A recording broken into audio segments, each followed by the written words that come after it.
of the Strictly Come Dancing family since the very beginning, winning the nation's hearts as a professional dancer before making a jive for the judges seat. As he prepares to shimmy back into the ballroom this weekend for a brand new series, Strictly Come Dancing judge Anton Du Beke joins us now. Well, it's lovely having you here. It's lovely to be here. Thank you for having me on. I like the way I blend with you're very tonal. You've done very well. Lovely. You can only see your head. No, exactly. We're very excited to have you back, actually, because this is a 20th series. 19 years, so 20 this is series. Special.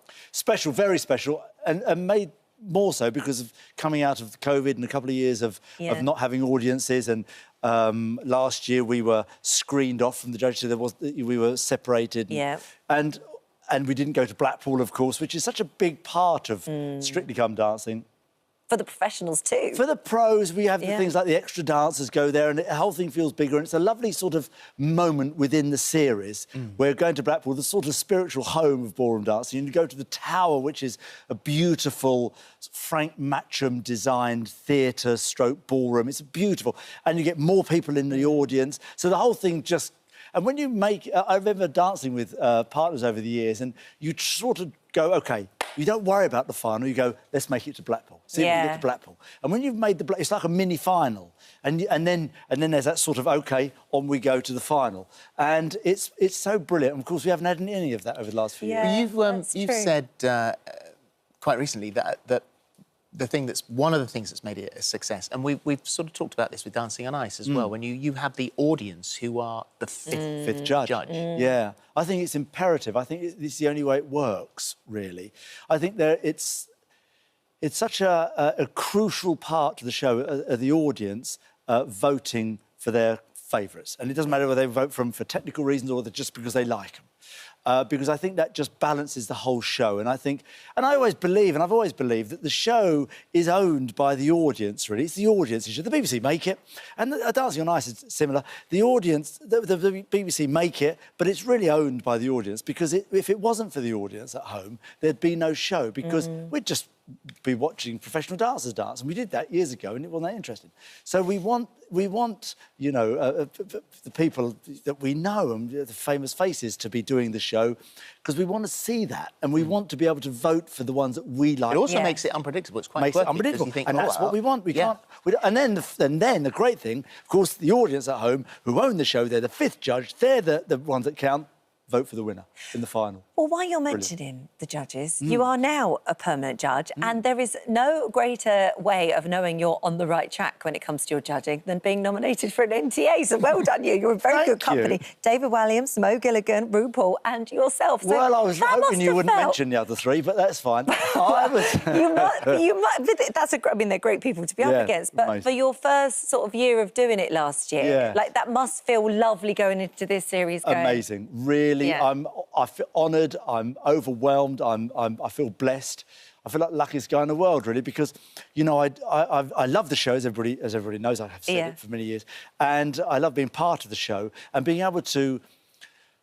You know, when they shortlisted the judges of the nominees for the judging role, and I was one of them, it just sort of went, oh, OK. Yeah, it's nice. Well it's done, nice. Isn't it nice? Yeah, one of those things where you just go, thank you. Yeah, that's lovely. Means a lot. But if you don't mind keeping voting, I'd really... The lines haven't closed yet. I'd be very grateful.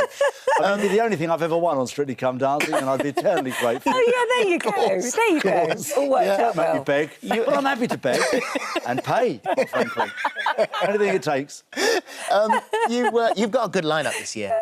Tremendous. Brilliant. Of course, as everyone knows, we've already done the launch show on Friday, and so we saw the group number where everybody gets together and dances, all the pros and all the new celebrities get together. And over the years, that has been one of them where you've sort of watched it through what's sort of a squinty eye and gone, oh, no, oh, no. Yeah. And it's all been a bit, oh, I hope I don't get that one over there. And it was actually quite good. We went, oh, hello. This is going to be a good year. We're all off year. and running. This is tremendous. Well, I mean, you look at the lineup. I mean, lots very excited about. We're obviously for Loose Women. We've got Kay Adams there. We're going to be fully behind. Quite excited about Will Mellor, because I know Will. He's a brilliant actor, and I wonder how that translates into dancing, because I think he's very good at those character. Obviously, that's what he does. And will that sort of help Well, him? I think that could possibly help him, certainly on the themed weeks. I think if you can give him I think my advice was give him a character to play within the number. So wrap the number up in some sort of character so that, like you would do in a themed week, and I think that will play to his strengths. Yeah, he's a lovely man.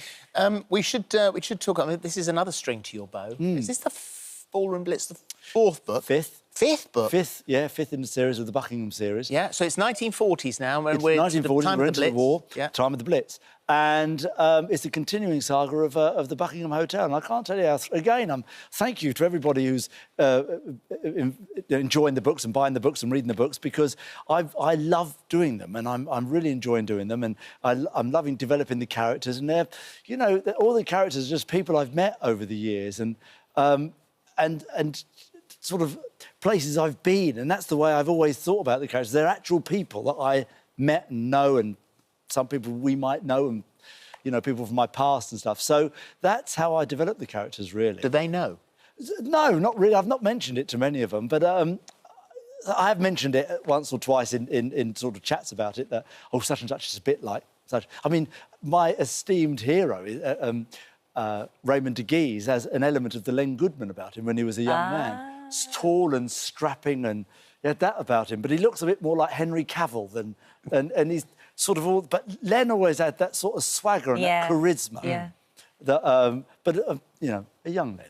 And have we got more to come? I mean, this is the fifth one. Yeah, this I mean, is the fifth one, and we're already sort of working on the sixth one. Nice to be able to do lovely that. because... Let's just sit and write. I mean, you've got so much dancing and all that side of your life, but then actually to just sit and write must be... Well, it's a wonderful... Because I'm loving doing the stories, and so once I've finished Ballroom Blitz, we finished that a little while ago, and the editors have gone through it, and now we've got it out to be published. I'm already working on the next one, and once we decided after the first one that we're going to do a continuing...